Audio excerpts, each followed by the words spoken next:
Bismillahirrahmanirrahim. Innalhamdulillahi wassalatu wassalamu ala rasulillah wa ala alihi wa sahbihi wa mawalah. Asyhadu alla ilaha illallah wahdahu la syarikalah wa asyhadu anna sayyidina Muhammadan abduhu wa rasulullah nabiyya ba'dah. Assalamualaikum warahmatullahi wabarakatuh. Puji dan rasa syukur tiada henti kita panjatkan kehadirat Allah Subhanahu wa taala dan sholawat serta salam kita panjatkan kepada junjungan tertinggi kita Nabi Muhammad SAW beserta keluarga juga sahabat-sahabat beliau.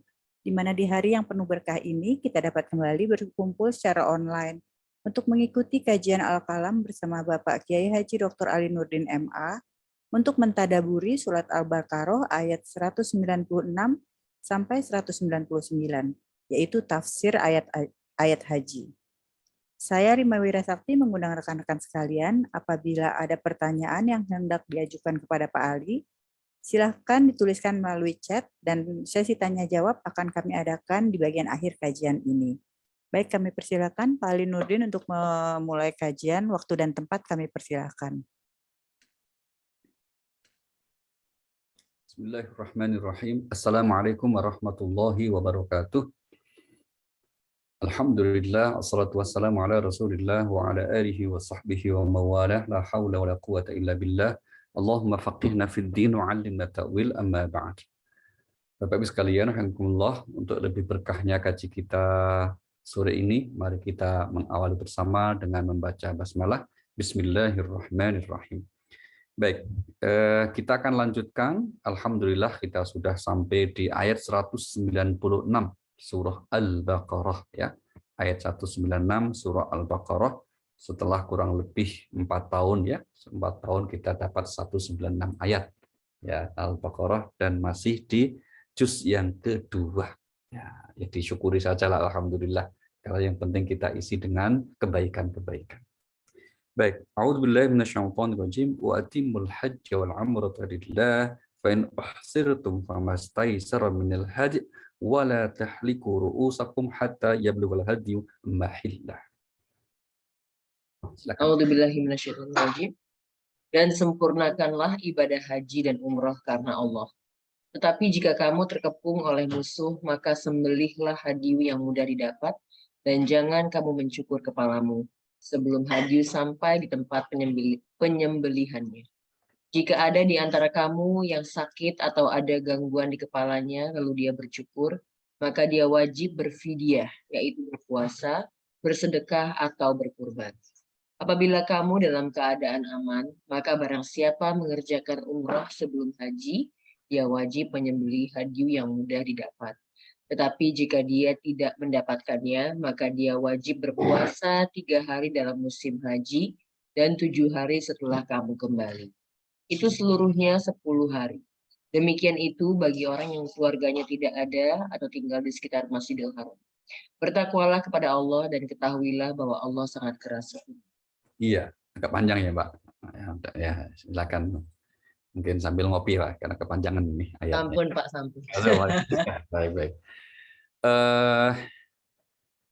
Syariat haji, Bapak Ibu, sebelum kita masuk ke ayat ini ya, syariat haji pertama kali itu turun pada tahun ke-5 Hijriah. Ya, tahun 5 Hijriah. Ada yang menyebut tahun 6 Hijriah. Artinya apa? Sebelum tahun 6 Hijriah berarti belum ada kewajiban untuk melaksanakan ibadah haji. Meskipun tradisi berhaji sudah ada, karena itu memang sejak zaman Nabiullah Ibrahim alaihissalam.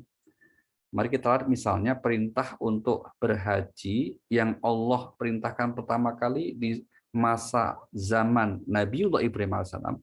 Ini yang disebut di surah nomor 22, surah Al-Hajj ya. Pada ayat yang ke berapa ini? Surah Al-Hajj pada ayat yang ke-27 Allah berfirman, a'udzubillahi minasyaitonir rajim, wa adzin fin nasi bil hajj ya'tuka rijalan wa 'ala kulli dhamiri ya'tina min kulli fajjin 'amiq. A'udzubillahi minasyaitonir rajim. Dan serulah manusia untuk mengerjakan haji. Niscaya mereka akan datang kepadamu dengan berjalan kaki atau mengendarai setiap unta yang kurus. Mereka datang dari segenap penjuru yang jauh. Iya.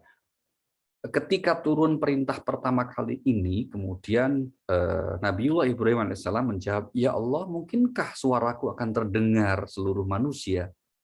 Maka Allah menyatakan, tugasmu hanya menyeru, wahai Ibrahim. Tugasmu itu hanya menyampaikan. Urusan nanti didengar atau tidak, itu aku yang tanggung jawab. Kira-kira itulah dialognya antara Allah dengan Nabiullah Ibrahim alaihissalam. Dan faktanya demikian. Faktanya bahwa setiap Muslim pasti mengetahui tentang syariat haji. Karena apa? Itu menjadi rukun Islam yang terakhir atau yang kelima.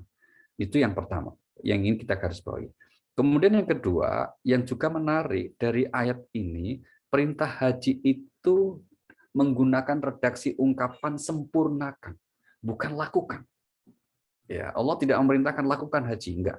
Seperti sholat, kerjakan sholat, enggak. Tapi sempurnakan haji. Ini mengandung makna bahwa haji yang kemudian sepakat ulama berpendapat bahwa kewajiban sekali seumur hidup, itu berdasarkan hadis Nabi SAW yang menyebut bahwa haji itu diwajibkan bagi yang mampu seumur hidup sekali. Ya, tidak yang dua atau tiga kali. Ya, haji yang kedua, haji yang ketiga bagi yang melakukan itu hukumnya sunnah, bukan wajib. Nah, itu pun kemudian diberi catatan apa? Istito'ah, ada kemampuan bagi yang bersangkutan. Mari kita lihat surah 3, surah Ali Imran pada ayat yang ke-96-97. Di sini Allah berfirman, Inna awwala baiti wudi'a lin-nas lallati bakkata mubaraka wa hudal lil alamin fihi ayatun bayyinatun maqam Ibrahim wa man dakhalahu kana amina walillahi 'alan nas hajjul baiti man istata'a ilaihi sabila. A'udzubillahi minasyaitonirrajim. Sesungguhnya rumah ibadah pertama yang dibangun untuk manusia ialah Baitullah yang di Mekah, yang diberkahi dan menjadi petunjuk bagi seluruh alam. Di sana terdapat tanda-tanda yang jelas, di antaranya maqam Ibrahim. Barang siapa memasukinya Baitullah, amanlah dia. Dan di antara kewajiban manusia terhadap Allah adalah melaksanakan ibadah haji ke Baitullah, yaitu bagi orang-orang yang mampu mengadakan perjalanan ke sana. Barang siapa mengingkari kewajiban haji, maka ketahuilah bahwa Allah Maha Kaya, tidak memerlukan sesuatu dari seluruh alam.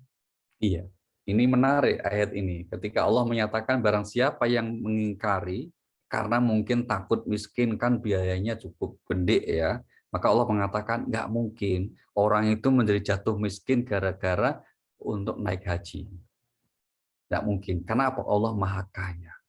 Justru sebaliknya, kalau kita kemudian sudah memiliki kemampuan, maka sedapat mungkin kita menyegerakan untuk menunaikan ibadah haji. Kalau sekarang menyegerakan untuk mendaftar, bukan untuk menunaikannya. Kalau menunaikannya itu ada kuota, ada kesulitan, ya, ada dibatasi, maksudnya kesulitan di situ dibatasi. Berarti belum terpenuhi istitoahnya, kemampuan kita sudah dibatasi oleh kuota.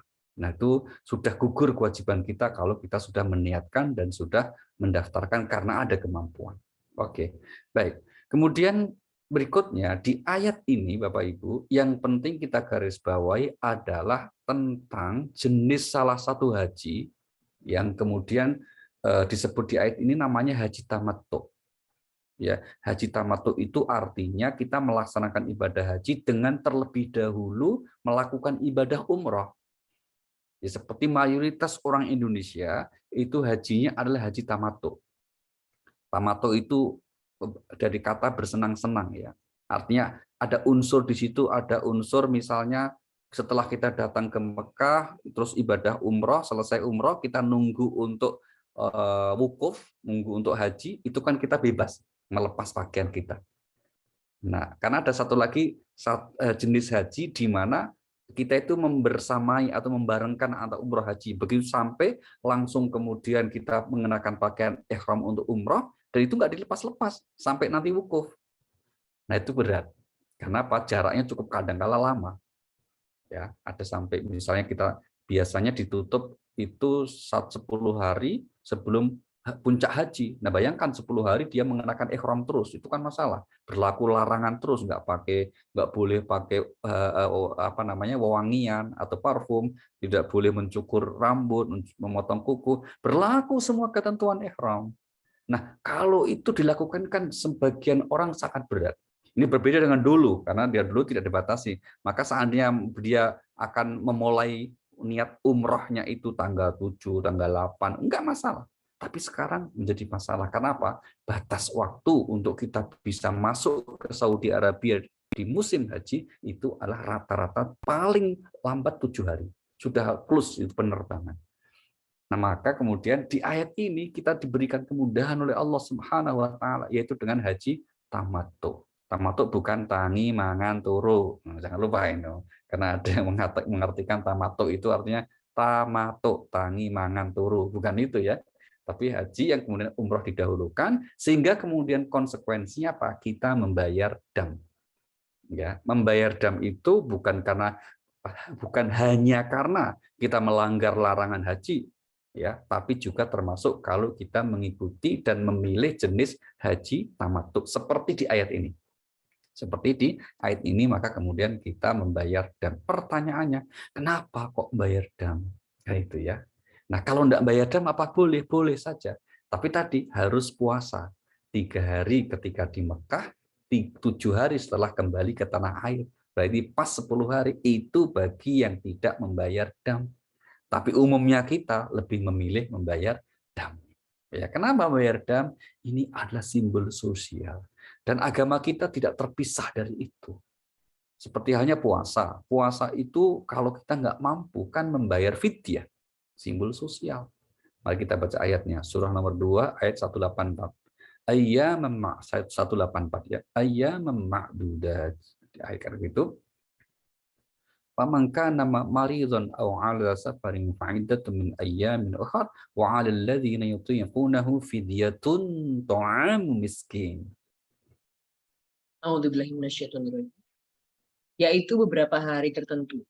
Maka barang siapa di antara kamu sakit atau dalam perjalanan lalu tidak berpuasa, maka wajib mengganti sebanyak hari yang dia tidak berpuasa itu pada hari-hari yang lain. Dan bagi orang yang berat menjalankannya, wajib membayar fidyah, yaitu memberi makan seorang miskin. Tetapi barang siapa dengan kerelaan hati mengerjakan kebajikan, maka itu lebih baik baginya. Dan puasamu itu lebih baik bagimu jika kamu mengetahui. Iya, ini tentang ketentuan membayar fidyah bagi orang yang meninggalkan puasa. Nah, apa hubungannya? Sama-sama, kalau tidak sempurna ibadah ritual kita, maka bisa diselesaikan, bisa disempurnakan dengan melaksanakan ibadah sosial. Ini sekaligus patokan kita, Bapak Ibu. Kalau kita merasa mencintai Allah, mendekatkan diri kepada Allah melalui jalur ritual, ya, jalur sholat sunnah, jalur tilawah Al-Quran, jalur zikir, kok merasa berat atau dilakukan tapi ya sesederhana saja gitu. Nggak usah kecil hati. Yang justru lebih cepat menjadikan kita dekat dengan Allah itu adalah aspek sosial ini. Buktinya Pak, buktinya kalau kurang ritualnya bisa kok ditutup dengan sosial. Tapi tidak berlaku sebaliknya. Kalau sosialnya kurang, maaf, nggak bisa ditutup dengan ritual. Misalnya ada orang pelit, gitu ya, supaya dekat sama Allah, terus kemudian diganti, saya sholat 2 rakaat, nggak bisa. Atau tadi ada larangan haji yang dilanggar, larangan umroh larangan ihram yang dilanggar, nggak bisa ditutup dengan saya ganti baca 1 juz, saya ganti baca sholat hajat 2, nggak bisa. Semua penggantian yang bermasalah dalam aspek ritual itu dengan ibadah sosial. Apakah itu judulnya fidyah? Apakah itu judulnya dam? Itulah mengapa Allah Subhanahu wa taala bahkan mengatakan kebaikan-kebaikan sosial itu dapat menutup kesalahan bahkan kekurangan ibadah ritual kesalahan kita. Mari kita lihat surahnya nomor 11 ya. Ayat 114. Allah berfirman, aqimis shalah tarafain nahar wa zulafan minal lail innal hasanati yudhibnas sayyi'at. A'udzubillahi minasyaitonirrajim. Dan laksanakanlah sholat pada kedua ujung siang, pagi, dan petang, dan pada bagian permulaan malam. Perbuatan-perbuatan baik itu menghapus kesalahan-kesalahan. Itulah peringatan bagi orang-orang yang selalu mengingat Allah. Iya, perbuatan-perbuatan baik itu menghapus kesalahan-kesalahan. amal-amal kebaikan itu menghapus kesalahan-kesalahan, terutama yang disebabkan atau yang berkaitan dengan ibadah ritual kita. Oke, satu lagi Bapak Ibu, berkaitan dengan ayat ini, kita diingatkan ya pada ayat sebelumnya bahwa rangkaian ibadah yang dikerjakan selama kita berhaji itu disebut dengan istilah manasik. Maka sering nama manasik haji. Itu adalah tata cara ibadah yang berkaitan dengan haji. Karena kalau tata cara ibadah yang berkaitan dengan selain haji, tidak disebutnya sebagai manasik. Tapi untuk khusus haji disebutnya dengan istilah manasik. Maka orang sering menyebut, mau kemana manasik haji? Itu disebutnya latihan untuk melaksanakan aneka macam ibadah yang berkaitan dengan haji. Nah, untuk rangkaian ini memang ada doa khusus yang disebut di Al-Quran, bermula lagi-lagi pada siapa? Pada Nabiullah Ibrahim alaihissalam.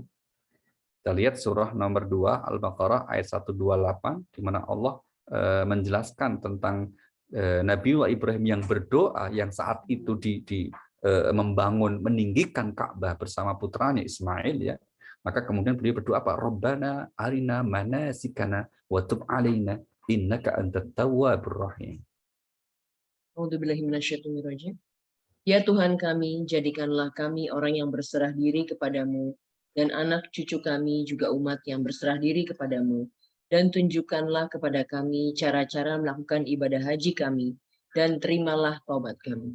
Sungguh engkaulah yang maha penerima taubat, maha penyayang. Iya, inilah Bapak Ibu, garis bawah kedua berkaitan dengan ayat ini adalah redaksi dari perintah haji. Keduanya itu disertai dengan kata-kata lillah. Ini yang menarik. Wa atimul hajja wal umrata lillah. Nanti tadi Al-Imran dikatakan walillahi 'alan nas. Apa artinya lillah? Artinya karena Allah. Apa artinya lillah? Semata-mata mengharap ridha Allah. Sekarang kita bertanya, bukankah ibadah lain seperti sholat, seperti puasa, seperti zikir juga harus lillah, juga harus karena Allah?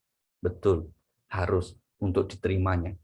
Tapi kenapa kok tidak ada disebut di dalam ayat Al-Quran penegasan bahwa kerjakanlah sholat lillah, kerjakanlah puasa lillah? Nggak ada.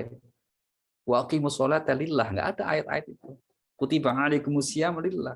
Hanya haji dan umroh yang oleh Allah itu dikatakan disertai langsung letter lek muncul dalam ayat wa atimul hajja wal umrata lillah walillahi 'alan nas hajjul bait. Alasannya adalah karena rangkaian ibadah haji dan umroh lah yang paling besar godaannya untuk tidak lillah. Maka Allah ingatkan secara khusus, kalian itu kalau berangkat haji dan berangkat umroh, hati-hati ya, luruskan niat. Semata-mata untuk mengharap ridha Allah. Begitu. Karena sejak zaman dulu motif orang berhaji itu macam-macam. Ada haji politik, karena berkaitan dengan apa? Masalah politik kekuasaan zaman itu juga. Nah, sekarang kira-kira masih ada nggak? Ya ada. Ya, kalau persoalan kemampuan itu macam-macam. Ada namanya Haji Abidin. Haji Abidin itu berangkat atas biaya dinas. No, ada juga. Nah, kalau dulu kami pertama haji itu namanya Haji Kosasi. Itu artinya haji ongkosnya dikasih. Oh, itu nggak apa-apa itu. Ya, dulu sebelumnya juga banyak saudara-saudara kita orang Betawi ini, orang Jakarta ya, itu kalau berangkat haji namanya Haji Mansur. Haji Mansur itu artinya berangkat haji karena dapat halaman yang digusur. Nah, itu. Jadi dapat gusuran halaman, langsung berangkat haji. Itu namanya Haji Mansur, dan seterusnya. Nah, itu sebab, nggak ada masalah itu. Yang masalah niatnya. Kalau ini kan persoalan kemampuannya, tapi niatnya ini. Maka kemudian Allah secara garis besar mengatakan hendaklah dikerjakan dengan semata-mata mengharap ridha Allah Subhanahu wa taala. Oke. Nah, karena haji itu adalah bagian dari menapaktilasi perjalanan hidup Nabiullah Ibrahim alaihissalam, maka Bapak Ibu, salah satu rekomendasi dari Al-Quran bagi siapa saja yang akan berangkat haji, demikian juga umroh, untuk dapat membantunya agar mabrur, caranya bagaimana? Teladanilah Ibrahim alaihissalam. Contohlah Nabi keluarga Ibrahim alaihissalam. Apa itu contoh utama dari beliau itu? Ya, satu-satunya nabi di luar Nabi kita Muhammad SAW yang oleh Al-Quran disebut sebagai uswatun hasanah itu hanya Nabi Ibrahim. Sifat apa yang paling utama untuk kita contoh? Mari kita lihat surah nomor 16. Surah nomor 16 ayat 120 121. Allah berfirman begini. A'udzubillahi minasyaitonir rajim. Inna Ibrahim kana ummatan qanitan lillahi hanifa wa lam yakun minal musyrikin. Syakiran li an'amih ijtabahu wa hadahu ila siratim mustaqim. A'udzubillahi minasyaitonirrajim. Sungguh Ibrahim adalah seorang imam yang dapat dijadikan teladan, patuh kepada Allah dan hanif. Dan dia bukanlah termasuk orang musyrik yang mempersekutukan Allah. Dia mensyukuri nikmat-nikmatnya. Allah telah memilihnya dan menunjukinya ke jalan yang lurus. Iya. Lanjut, Mbak. 121, Mbak. 122 ya, Pak ya? Oke, cukup dulu. Oh, Ya. cukup. Ya. Nabiullah disebut sebagai imam yang patuh. Ya, dan tidak menyekutukan Allah. Itu yang kedua. Yang ketiga, Pak, syakirali an'umi, pandai bersyukur. Dari sekian banyak nabi yang oleh Allah diabadikan Al-Qur'an sifat baiknya dengan syakir, itu hanya Nabi Ibrahim dan Nabi Nuh alaihissalam. Nabi kita pasti ya, tapi yang disebut langsung di sini Nabi Ibrahim, syakir an'umi. Artinya apa? Nah, salah satu rahasia niat yang baik untuk mengharap ridha Allah kalau kita berangkat haji umroh atau umrah Bapak Ibu, itu apa? Niatkan bentuk syukur kita kepada Allah Subhanahu wa taala. Karena kita diberi anugerah kemampuan sehingga kita bersyukur dengan cara menunaikan ibadah haji. Ini bagi yang belum, dan menunaikan ibadah umroh bagi yang sunnah. Itu saya kira akan menjadi pelajaran penting untuk membantu kita agar meraih kemabruran baik dalam haji maupun kemakbulan dalam ibadah umroh. Baik. Kemudian berikutnya kita langsung ke ayat 197. Nah, ini apa yang disebut di ayat ini, yaitu Allah berfirman di ayat 197 Al-Baqarah, Al-Hajju ashhurum ma'lumat faman faradha fihinal hajja fala rafatha wala fusuqa wala jidala fil hajj wa ma taf'al min khairi ya'lamuhu Allah wa tazawwadu fa inna khairaz zadi taqwa wattaqun ya ulil albab. A'udzubillahi minasyaitonirrajim. Musim haji itu pada bulan-bulan yang telah dimaklumi. Barang siapa mengerjakan ibadah haji dalam bulan-bulan itu, maka janganlah dia berkata jorok atau rafas, berbuat maksiat dan bertengkar dalam melakukan ibadah haji. Segala yang baik yang kamu kerjakan, Allah mengetahuinya. Bawalah bekal, karena sesungguhnya sebaik-baik bekal adalah takwa. Dan bertakwalah kepadaku, wahai orang-orang yang mempunyai akal sehat. Pola ini mirip dengan ayat tentang puasa, Bapak Ibu. Di mana ayat puasa itu kan dikatakan diwajibkan atas kalian berpuasa sebagaimana diwajibkan atas orang sebelum kamu agar kamu bertakwa. Di sini tidak disebut puasa itu kapan yang diwajibkan. Allah hanya kemudian melanjutkan ayyaman ma'dudat, pada hari-hari tertentu. Lagi-lagi nggak disebut itu. Hari tertentu itu hari apa. Demikian juga haji. Allah tadi memerintahkan sempurnakan haji umrahmu karena Allah. Kapan tuh haji umrah itu? Allah menyebut di sini pada bulan-bulan yang dimaklumi, bulan yang telah ditentukan. Lagi-lagi belum disebut. Bulan ditentukan itu kapan? Nggak ada di ayatnya. Nah, maka mau tidak mau Bapak Ibu, kita harus menengok bagaimana Rasulullah Shallallahu Alaihi Wasallam menjelaskan dalam haji ini. Maka ada hadis yang mengatakan, "Khudzu anni manasikakum." Ambil dari aku bagaimana kalian melaksanakan rangkaian ibadah haji. Itulah mengapa untuk kesekian kalinya kita ingin garis bawahi bahwa kita dalam melaksanakan petunjuk agama tidak mungkin kalau hanya berpegang pada Al-Quran saja. Tidak bisa. Ya kan? Contohnya haji ini. Kita nggak tahu. Pengen haji kok hanya lihat di Al-Quran. Nggak ketahuan kapan bulan haji itu. Kita tahunya haji itu, oh ternyata bulan haji itu adalah bulan Dzulqa'dah, bulan Dzulhijjah. Itu dari hadis Rasulullah Sallallahu Alaihi Wasallam. Itulah mengapa kita diperintahkan juga untuk menaati Rasul. Mari kita lihat surah nomor 4 An-Nisa ayat yang ke-59. A'udzubillahi minasyaitonir rajim. Ya ayyuhalladzina amanu athi'ullaha wa athi'ur rasul wa ulil amri minkum. Fa in tanaza'tum fi syai'in farudduhu ila Allah war rasul in kuntum tu'minuna billahi wal yawmil akhir. Dzalika khairu wa ahsanu ta'wila. A'udzubillahi minasyaitonir rajim. Wahai orang-orang yang beriman, taatilah Allah dan taatilah Rasul Muhammad dan ulil amri, pemegang kekuasaan di antara kamu. Kemudian jika kamu berbeda pendapat tentang sesuatu, maka kembalikanlah kepada Allah, Quran dan Rasul sunnahnya, jika kamu beriman kepada Allah dan hari kemudian. Yang demikian itu lebih utama bagimu dan lebih baik akibatnya. Dan ini tidak hanya ibadah haji, Bapak Ibu. Ibadah yang lain pun juga demikian. Sholat misalnya. Di Al-Quran hanya dikatakan aqimus shalah. Tetapi bagaimana cara sholat, kapan waktu sholat secara rinci, tidak dijelaskan di dalam Al-Quran. Penjelasannya itu ada dalam hadis Nabi kita Muhammad SAW. Maka di antara fungsi hadis terhadap Al-Quran itu apa? Sebagai mubayyin, penjelas. Yang menjelaskan apa yang masih global yang ada dalam Al-Quran. Juga sebagai untuk merinci apa yang masih global di dalam Al-Quran Al-Karim. Kenapa ini kita sampaikan? Karena dalam sejarah sampai hari ini juga ada sebagian atau ada seseorang atau sekelompok orang yang kemudian enggan atau tidak mau menggunakan hadis Nabi.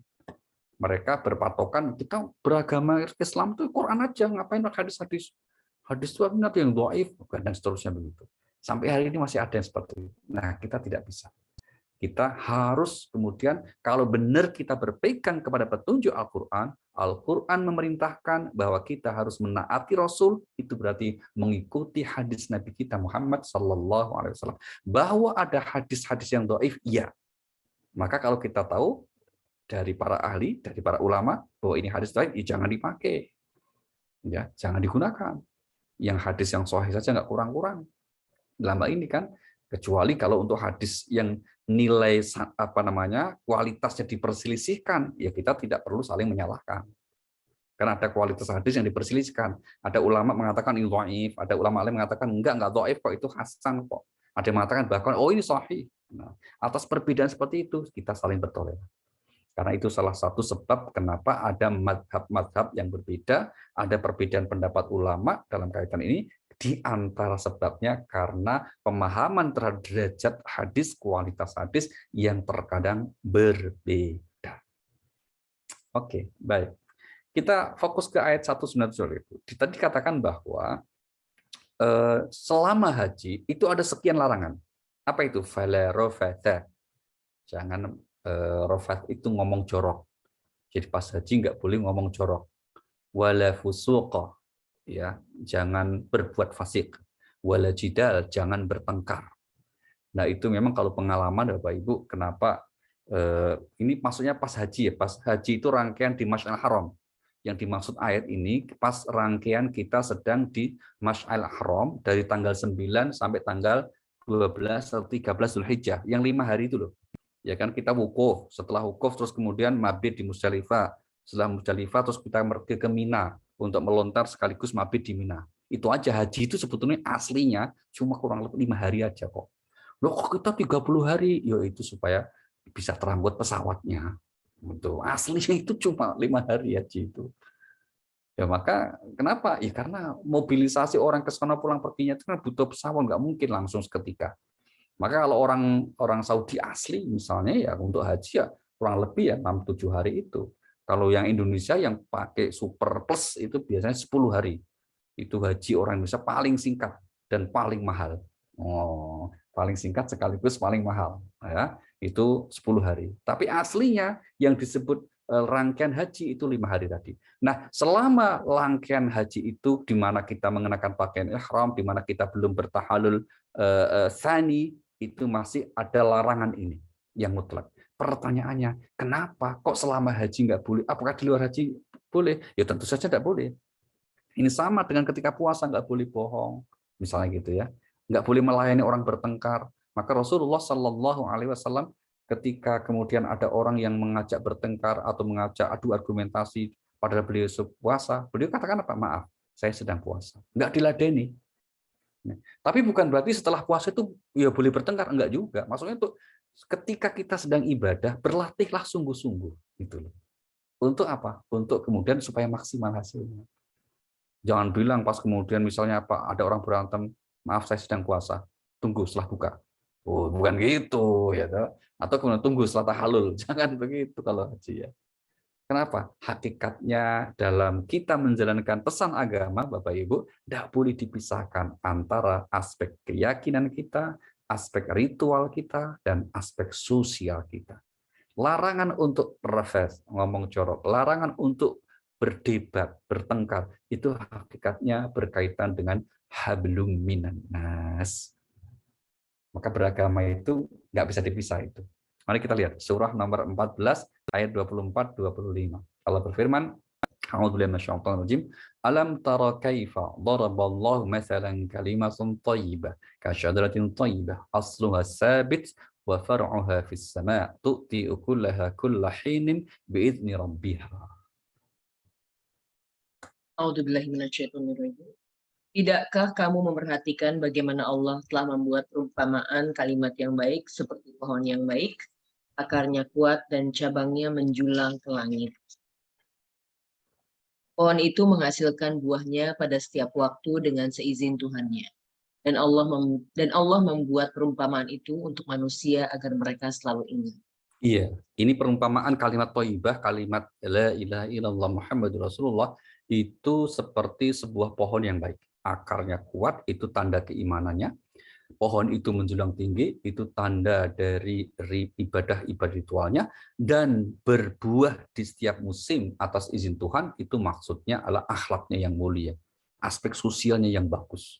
Maka kalau ada orang yang mengaku sebagai orang yang kemudian misalnya beragama dengan baik, beriman dengan baik, itu indikator utamanya adalah akhlaknya yang mulia. Nah, semua aspek ritual yang disebutkan dalam Al-Quran memiliki tujuan untuk memiliki akhlak. Maka termasuk haji ini.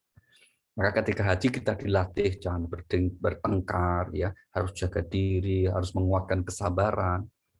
Itu tujuannya apa? Setelah haji kita menjadi pribadi yang seperti itu. Maka salah satu ciri kemakburan itu, saya ulangi, ciri mabrur itu kalau pasca haji, bukan pas hajinya. Cirinya apa? Kalau pribadinya semakin baik, ya, ibadah semakin istiqomah, hubungan sosial, hubungan keluarga, hubungan antar sesama semakin baik. Itu ciri orang yang ibadah hajinya mabrur. Jadi kemakburan haji termasuk umroh itu bukan karena nyium hajar aswad. Ini ada yang menjadi ukurannya kalau bisa menyium hajar aswad maka mabrur, enggak, demi Allah. Jangan jadi target ya Bapak Ibu, ini khususnya mungkin yang melaksanakan ibadah umroh nih. Karena banyak yang kemudian memaksakan diri bahkan menghalalkan segala cara untuk bisa menyium hajar aswad. Misalnya apa? Dengan bayar joki. Oh itu haram Bapak Ibu, enggak boleh, zalim namanya. Hindari ya, enggak perlu memaksakan diri untuk mencium hajar aswad. Karena sebetulnya mencium hajar aswad yang tersendiri, tiba-tiba mencium hajar aswad, nggak ada itu perintahnya itu nggak ada perintahnya dan nggak ada yang disebut pahalanya itu aslinya. Kami ketemu ayat dan hadis mengatakan barang siapa yang mencium hajar aswad maka akan mendapat pahala sekian, nggak ada itu. Hanya dulu Nabi pernah melakukan itu aja, tapi nggak disebutkan keutamaan utama. Ini berbeda kalau misalnya kita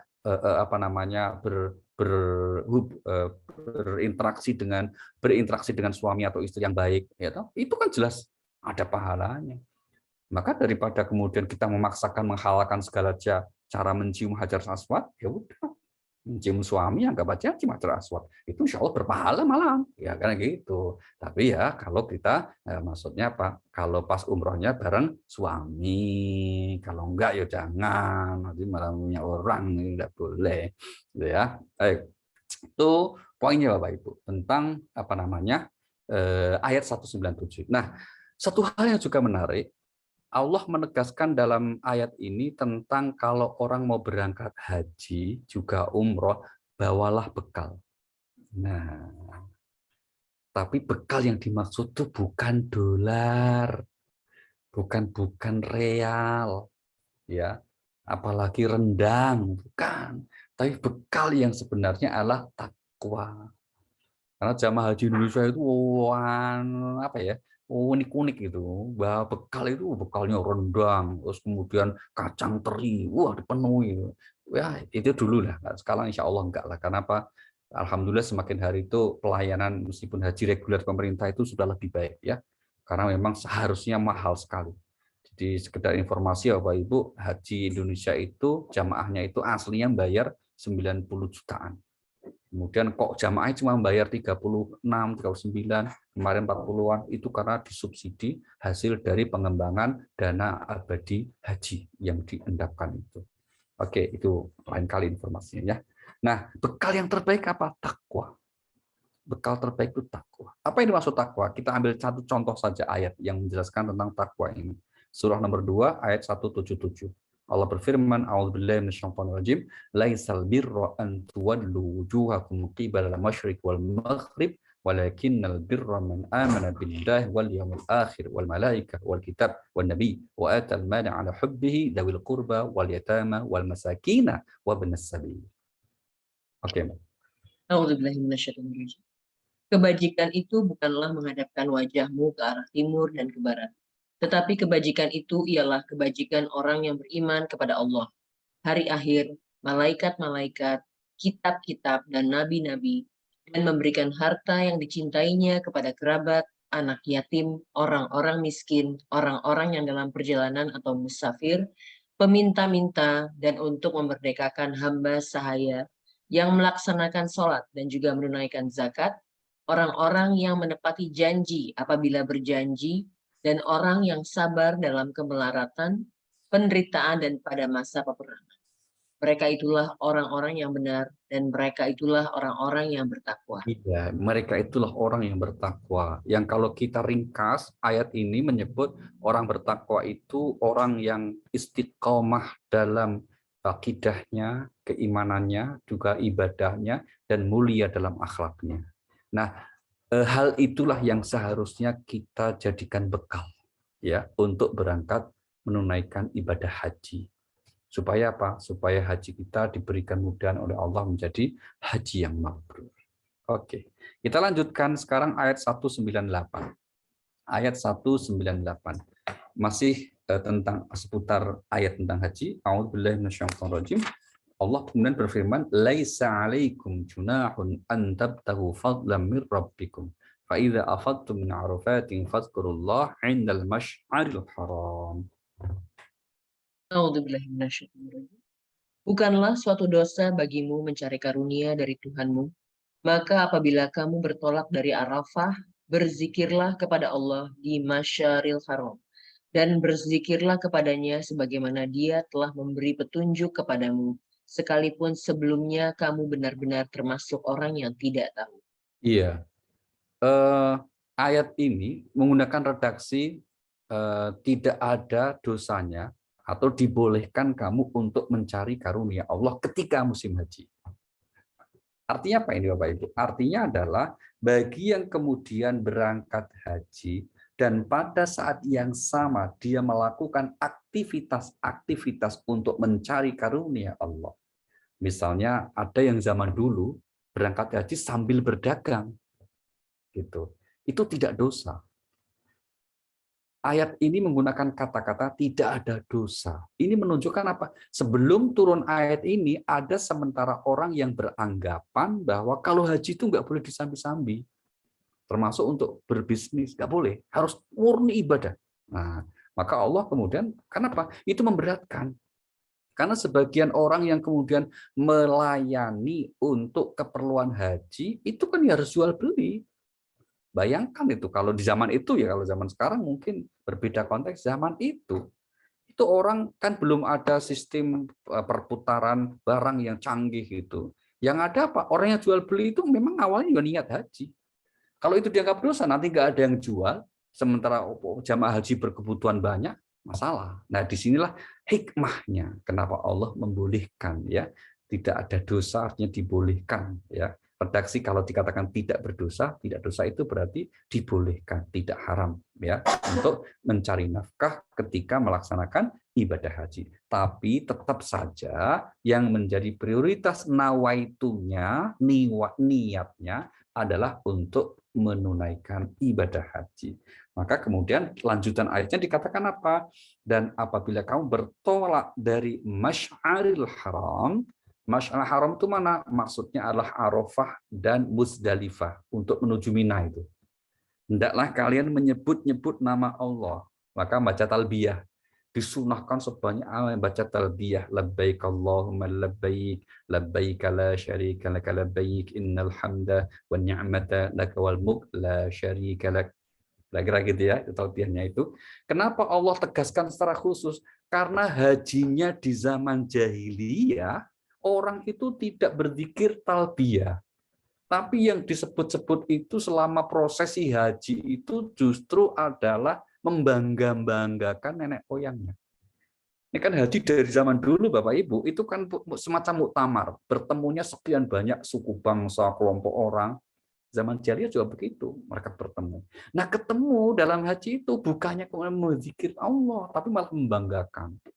Moyang saya begini, moyang saya begitu, bapak saya begini. Nah, itu yang kemudian dikecam oleh ayat. Jangan gitu, bro. Nggak boleh. Haji itu harus kemudian kita perbanyak untuk berzikir, mengingat menyebut nama Allah Subhanahu wa Ta'ala. Dan kalau kita selalu mengingat Allah, terlebih di saat dan musim haji, Allah akan selalu menyebut-nyebut kita. Itu janji Allah. Surah 2 Al-Baqarah ayat 152 Allah berfirman, "Fadhkuruni adzkurkum washkuruli wala takfurun."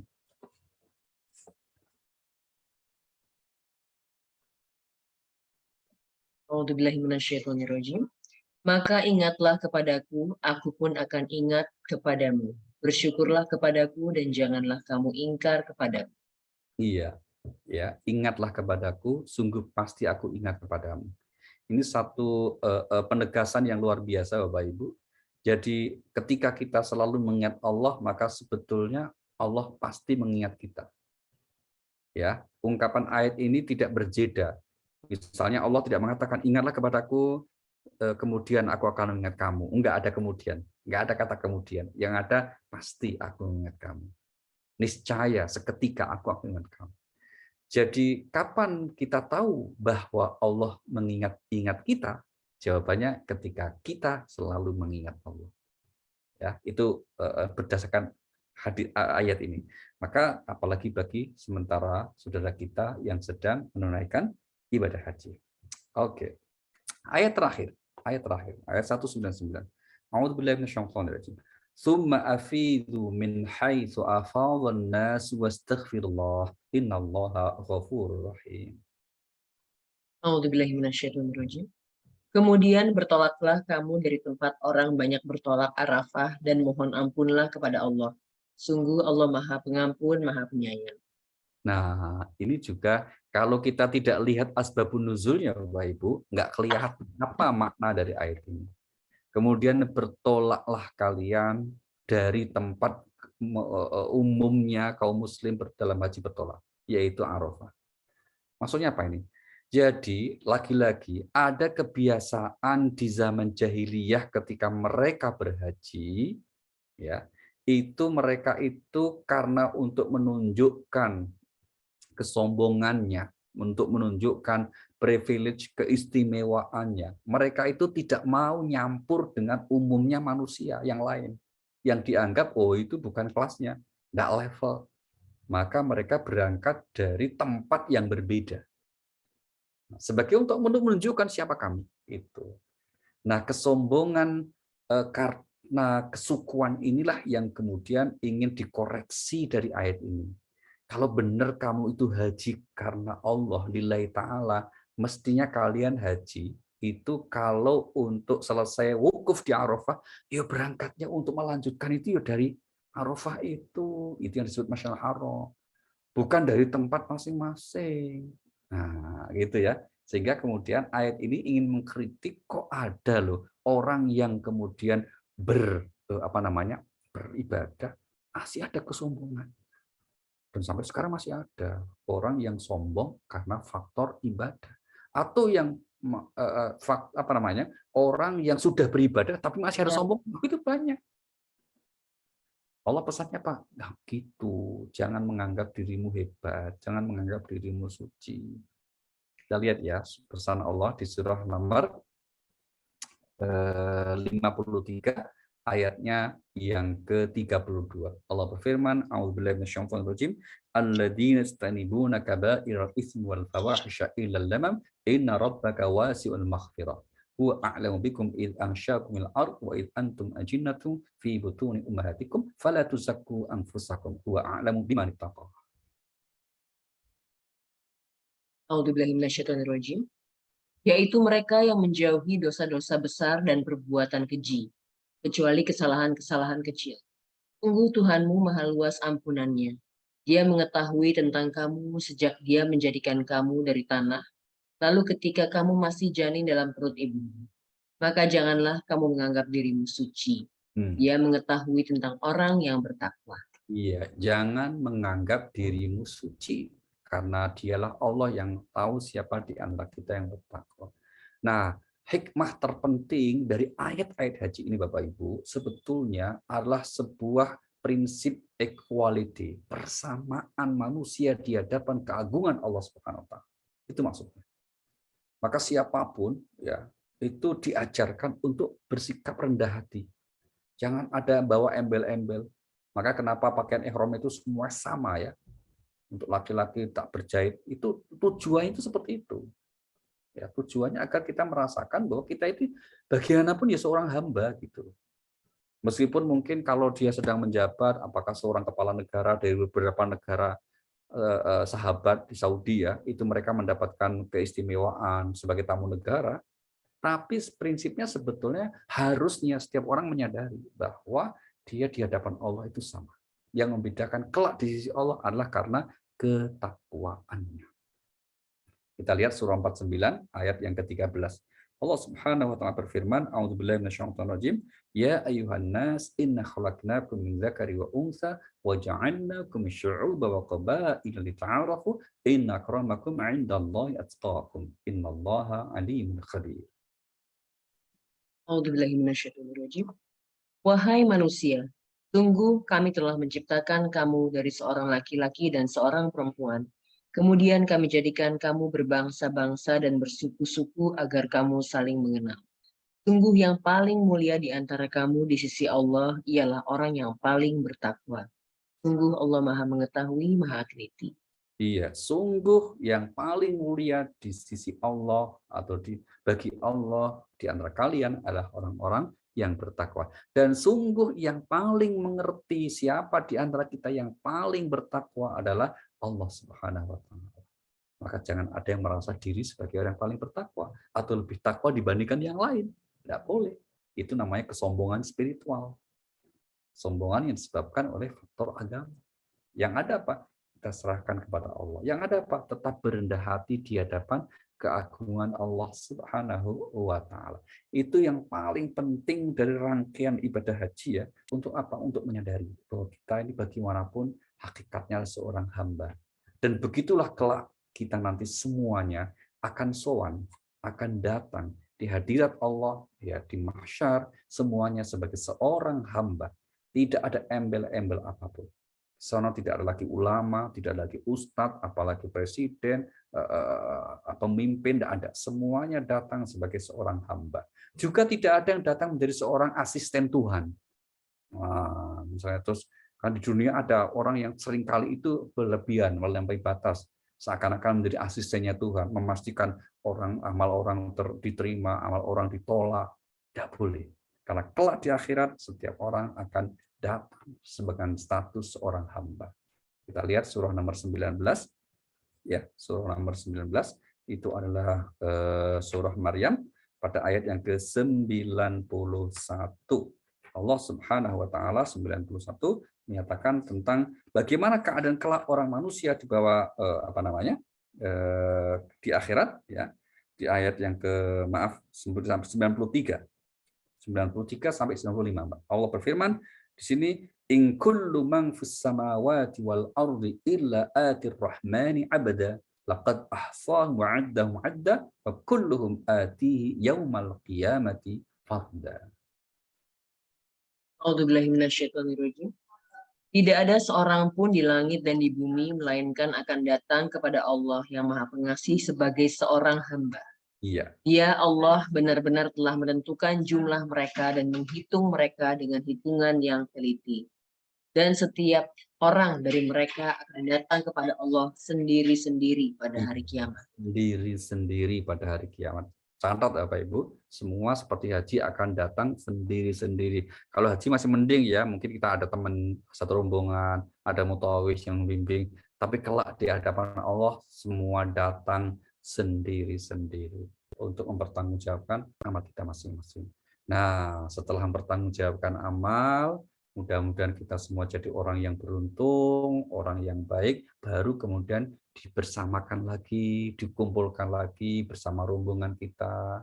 Itulah mengapa di Al-Quran ada yang disebut surah Az-Zumar, surah rombongan-rombongan, yang kemudian kalau orang baik diantar ke surga bersama rombongannya. Ya. Misalnya apa? Insya Allah nanti di akhirat ya, rombongan Al-Qalam. Wah, itu dibawa ke surga, ya, rombongan Al-Qalam. Di depan itu Mbak Rima, Mbak Nace, bawa spanduk gitu ya, itu ke Al-Qalam. Malaikat lihat spanduknya, oh Al-Qalam, langsung kemudian nggak usah ditanya-tanya, udah masuk aja. Lu kok nggak ditanya, surang baik kok Al-Qalam isinya. Oh gitu ya, kira-kira begitu, namanya doa kan, gitu, husnudzon. Husnudzon itu berprasangka baik kita kepada Allah Subhanahu wa taala seperti itu. Semoga kita semuanya mendapat anugerah yang seperti itu. Kenapa? Karena sikap istiqomah kita dalam kebaikan di jalan Allah Subhanahu wa taala ketika di dunia ini. Oke. Ayat 199 sudah kita selesaikan dan insya Allah di pertemuan berikutnya kita akan masuk di ayat baru dengan meskipun masih ada berkaitan dengan seputar haji, tapi kemudian ini sudah lebih mencair karena juga berkaitan dengan hal lain, tidak hanya ritual haji. Oke, terima kasih Mbak Rima. Kami persilakan untuk mungkin akan ada hal yang perlu disampaikan. Silakan.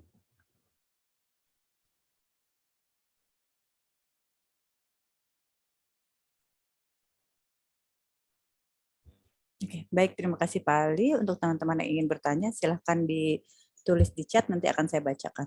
Baru aja mau nanya Pak Ali tentang calo haji itu, calo cium hajar aswad. Ya, pertanyaan pertama sudah ada nih Pak Ali. Salam Pak Ali, apakah perbedaan orang yang taat dan orang yang bertakwa? Oke, baik. Terima kasih. Orang yang taat dan orang yang bertakwa. Kalau orang bertakwa sudah pasti taat. Tapi kalau orang yang taat belum tentu bertakwa. Kenapa? Karena taat adalah salah satu unsur utama ketakwaan. Sehingga takwa itu sering diartikan sebagai usaha untuk menaati perintah Allah dan menjauhi larangannya. Nah, jadi kalau baru taat saja, kok belum ada usaha menjauhi larangan, belum bertakwa yang sebenarnya. Yang sebenarnya apa? Kalau menaati perintahnya dan juga menjauhi larangannya. Oke, berikutnya. Oke, berikutnya ada yang ini nih Pak. Pak, kalau ada non-Muslim bertanya, apa sih ibadah haji itu? Terus kita jawabnya gimana ya Pak? Ya, ibadah haji adalah salah satu rangkaian dari rukun Islam. Yaitu kita disyariatkan atau diperintahkan untuk berhaji di tanah suci dengan ibadah-ibadah tertentu atau dengan rangkaian tertentu. Itu aja. Ya, enggak, kalau kemudian aku pengen detail, ya masuk Islam aja dulu, nanti jelasin, kira-kira gitu, daripada panjang-panjang gitu kan. Pokoknya ibadah haji itu salah satu dari rukun Islam. Nah, gimana caranya? Kita mengunjungi tanah suci dengan melakukan serangkaian ibadah yang telah ditetapkan dalam agama di waktu dan sudah ditentukan. Itu namanya ibadah haji. Dan waktunya ini nggak boleh digeser-geser ya. Misalnya bulan haji udah Dzulhijjah itu enggak boleh kemudian biar enggak lama antrinya apa hajinya setahun tuh ya mbok ya 3 kali. Enggak boleh setahun 3 kali. Kalau umroh boleh, kalau haji tetap di musim haji gitu ya. Ini sesuatu yang sudah ditetapkan Rasulullah. Ini yang kemudian tidak boleh di kotak-katik ya. Itu sesuatu yang yang memang ditetapkan dalam agama, ya kita harus sami'na wa ata'na. Oke. Oke. Berikutnya dari Ibu Mutia nih Pak. Pak Ali, Assalamualaikum warahmatullahi wabarakatuh. Waalaikumsalam. Saya ingin bertanya, jika misalnya saya punya kondisi bila berpuasa itu sampai beberapa kali pingsan dan gula darahnya tuh sampai tiba-tiba drop, sehingga oleh dokter memang tidak dianjurkan untuk berpuasa.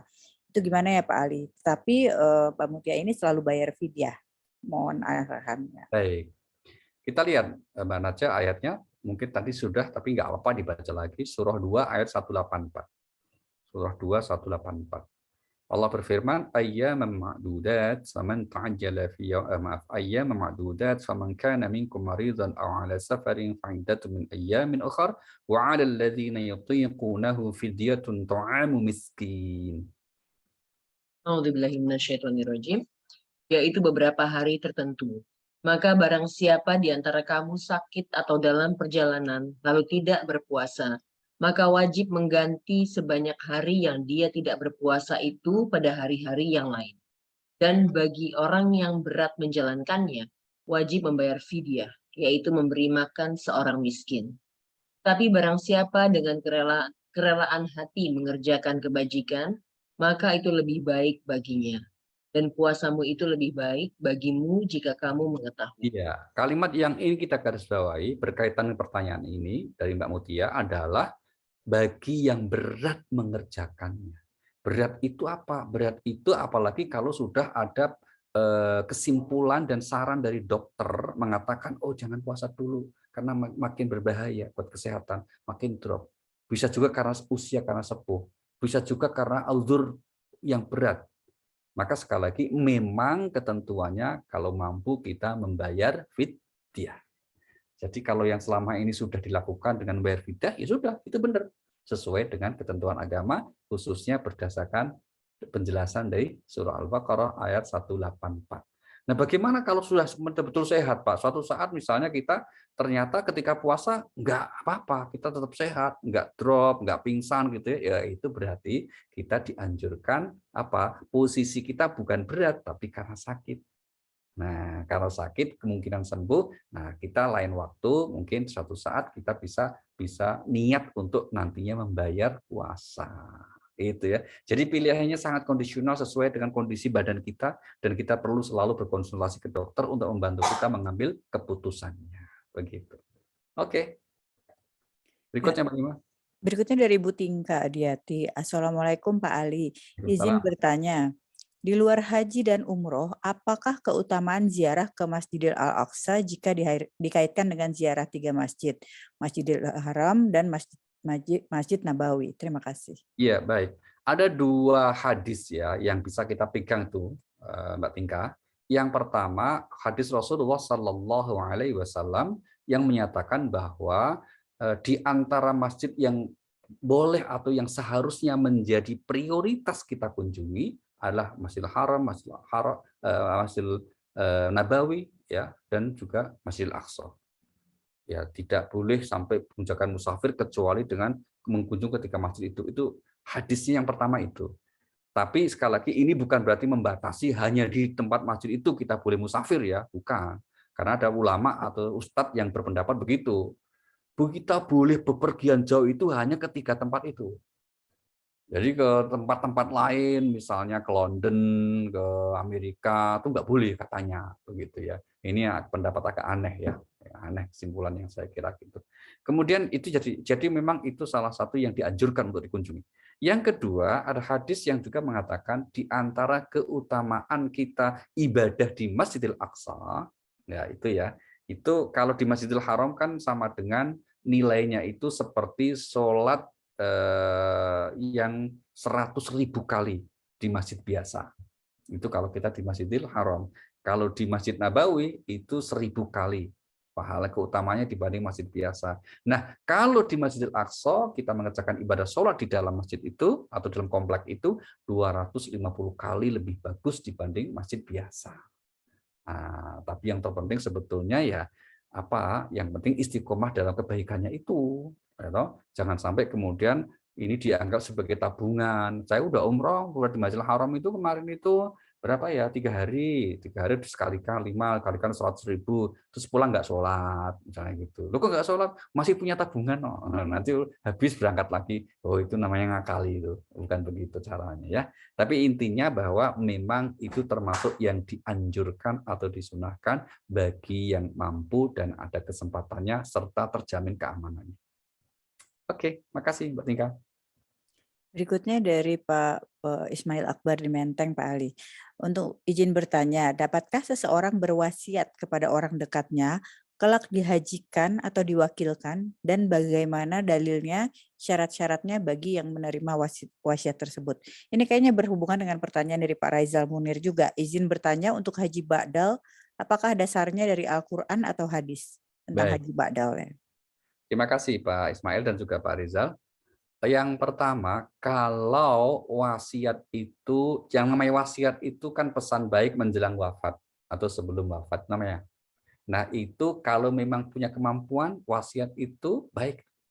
Apalagi kalau kemudian misalnya ya, almarhum atau yang berwasiat itu memiliki katakanlah sejumlah harta tapi nggak mampu berangkat, mungkin karena alasan sepuh atau alasan yang lain, uzur yang dibenarkan agama ya. Maka kemudian melaksanakan wasiat itu menjadi wajib, Pak. Menjadi wajib karena misalnya apa? Kita termasuk ahli waris, diwarisi harta orang tua kita. Itu harta orang tua itu boleh dibagi setelah satu dibayar utang, yang kedua ditunaikan wasiat. Kan gitu. Kalau dua itu belum dipenuhi, maka harta itu belum bisa dibagi.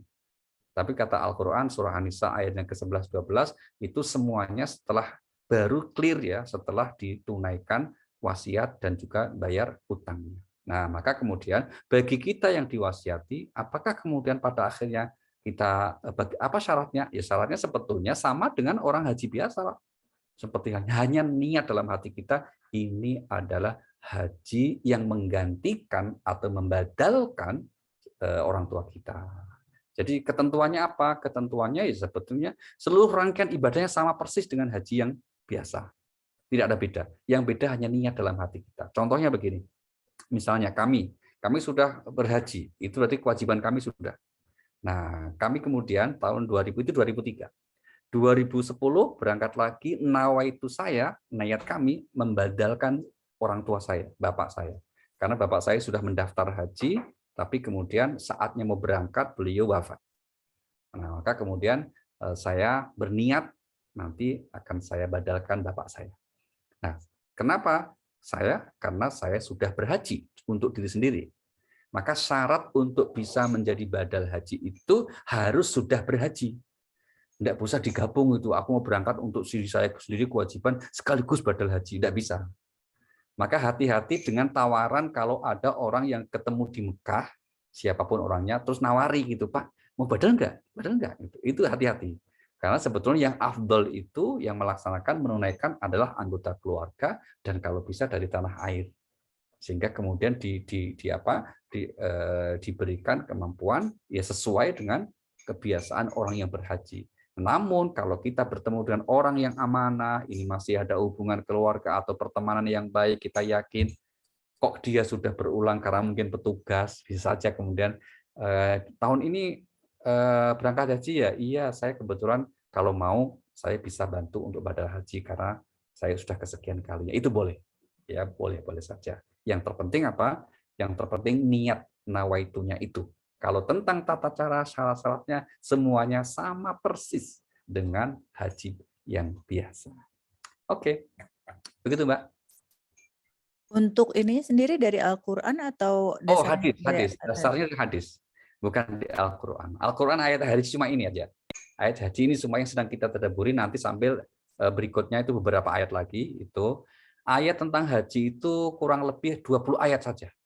Yaitu tentang tata caranya, tentang kemudian manasiknya, tentang waktu pelaksanaannya, dan seterusnya. Tapi tentang penjelasan rincian, tentang manasiknya, contohnya itu tentang misalnya pakaian ihram larangannya apa saja, ya, terus kemudian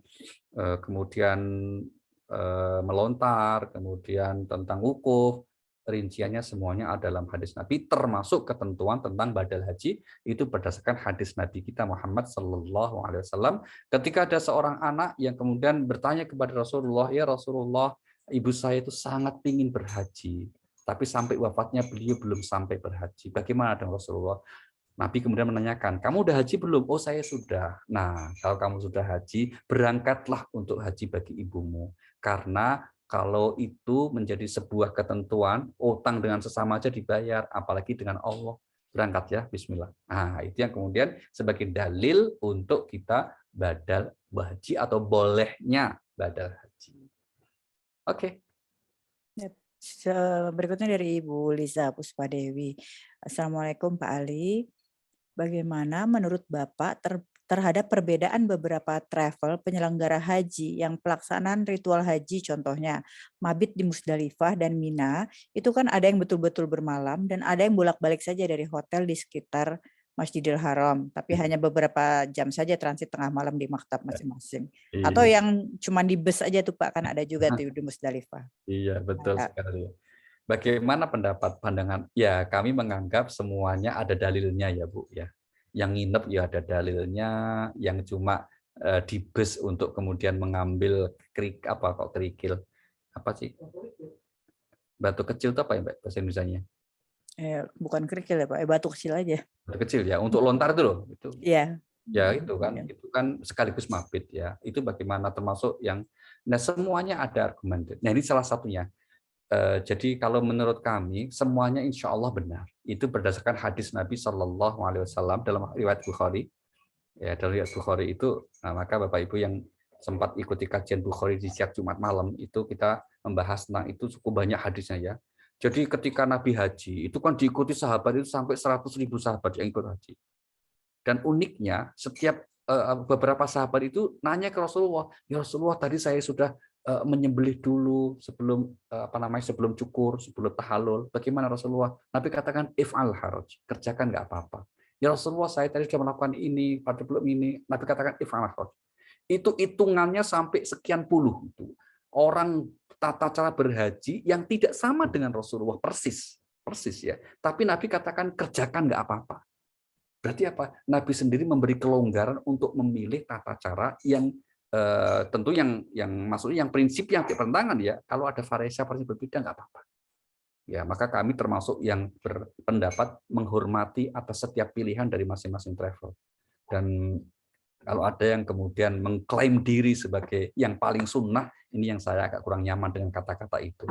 Karena menganggap bertravel lain atau pihak lain yang tidak sesuai dengan dia dianggap nggak sunnah, itu bukan sikap yang bijaksana. Ya, karena ada yang begini. Ada yang kemudian mohon maaf dalam tanda petik itu menyampaikan narasi ya, kalau nggak boleh dikatakan jualan, menyampaikan narasi. Nah, itu yang bahasa halusnya. Karena kalau Mbak Arima nggak mau pakai itu, jualan aja, langsung aja jualan. Gitu. Menyampaikan narasi bahwa cara berhaji ini loh yang cocok sesuai dengan Nabi itu begini. Misalnya apa? Mabit di Musdalifah semalam seuntuk. Mabit di Musdalifah semalam seuntuk, baru nanti batas subuh berangkat ke Mina, misalnya gitu. Maka ada itu yang sampai misalnya berapa ribu gitu. Monggo itu pilihan saja. Tapi jangan menyalahkan yang hanya mampir, hanya di bis. Kenapa? Karena memang di Musdalifah itu tidak didesain untuk mabit malam. Buktinya Pak, pemerintah Saudi nggak nyiapin tempat kok. Nggak ada tenda itu di mabit, nggak ada itu yang namanya istilahnya apa itu, MCK ya. MCK-nya yang terbatas sekali. Kebayang nggak kalau 4 juta orang mabit semalam seuntuk di Musdalifah? Masalah besar. Maka itulah pemerintah Saudi sendiri tidak menganjurkan. Buktinya apa? Nggak disiapin. Makanya lewat saja. Dan mayoritas jamaah haji Indonesia yang khususnya reguler itu memang hanya sebentar mabit ya, kemudian di bis ambil batu kecil untuk lontar berangkat langsung ke Mina. Bagaimana? Yosa, dan itu sudah puluhan tahun. Tidak masalah. Memang syarat mabitnya itu tidak harus bermalam semalam seuntuk. Tapi yang memaknai, menafsirkan harus bermalam betul-betul, monggo. Tapi tidak usah menepuk dada, ini yang paling sunnah, yang itu nggak diterima. Jangan deh, please deh. Kita saling menghormati saja. Begitu. Terima kasih. Ya, saya termasuk yang nginep tuh Pak di Musdalifah waktu itu. Mantap Pak. Kalau tahu bisa nggak nginep, nggak nginep Pak. Pak Ali, ini barangkali pertanyaan terakhir Pak Ali. Ini kan kalau kita lihat antrian haji ini kan panjang sekali ya, apalagi yang reguler. Itu gimana sih sebenarnya mungkin pandangan Pak Ali terhadap orang yang sudah berhaji tapi berhaji lagi berulang kali. Bukan sebagai petugas ya, tapi emang pengen aja gitu. Itu saya teringat guru saya, Mbak, almarhum Profesor Dr. Kiai Haji Ali Mustafa Yaqub. Beliau imam besar Istiqlal, penggantinya diganti oleh Prof. Nasaruddin Umar ya, itu guru kami sekaligus orang tua kami. Beliau sampai nulis buku untuk mengkritik kebiasaan itu. Judul bukunya itu Haji Pengabdi Setan. Ngeri kan? Haji Pengabdi Setan. Jadi kalau haji yang berulang, apalagi sekarang yang itu mengambil kuotanya orang, itu sangat dolim. Jangan deh.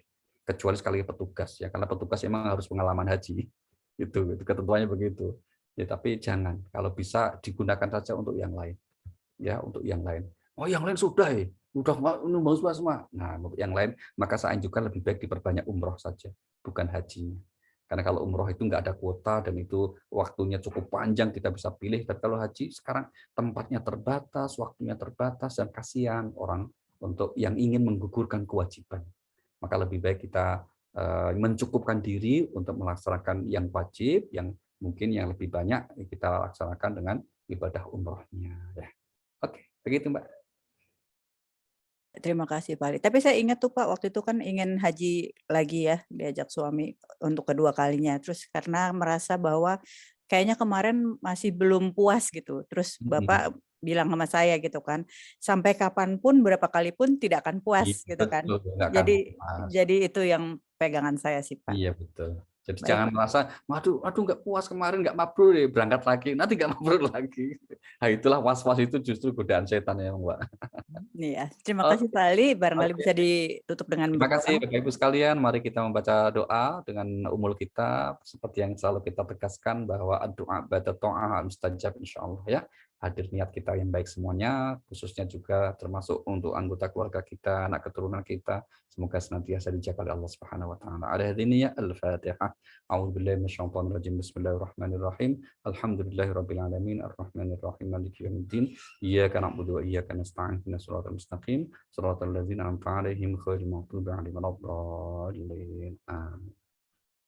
Terima kasih dan mohon maaf. Silakan Mbak Rima ditutup. Dari kami sekian. Assalamualaikum warahmatullahi wabarakatuh. Waalaikumsalam warahmatullahi wabarakatuh. Subhanakallahumma wa bihamdika asyhadu la ilaha illa anta astaghfiruka wa atubu ilaik. Terima kasih banyak Pak Ali atas ilmu yang tentunya sangat bermanfaat untuk kami. Kajian yang akan datang insya Allah akan kami selenggarakan pada hari Rabu 5 Oktober 2022 jam 16.00 masih secara online untuk mentadaburi surat Al-Baqarah ayat selanjutnya. Terima kasih banyak atas perhatian dan waktunya Bapak Ibu sekalian. Mohon maaf apabila ada kekurangan. Semoga kita semua senantiasa dalam rahmat dan keberkahan serta ridho Allah Subhanahu wa taala. Saya Rima Wirasakti, Diana Mohdi, Ratih dan Nadia Laras undur diri. Wassalamualaikum warahmatullahi wabarakatuh. Waalaikumsalam warahmatullahi wabarakatuh.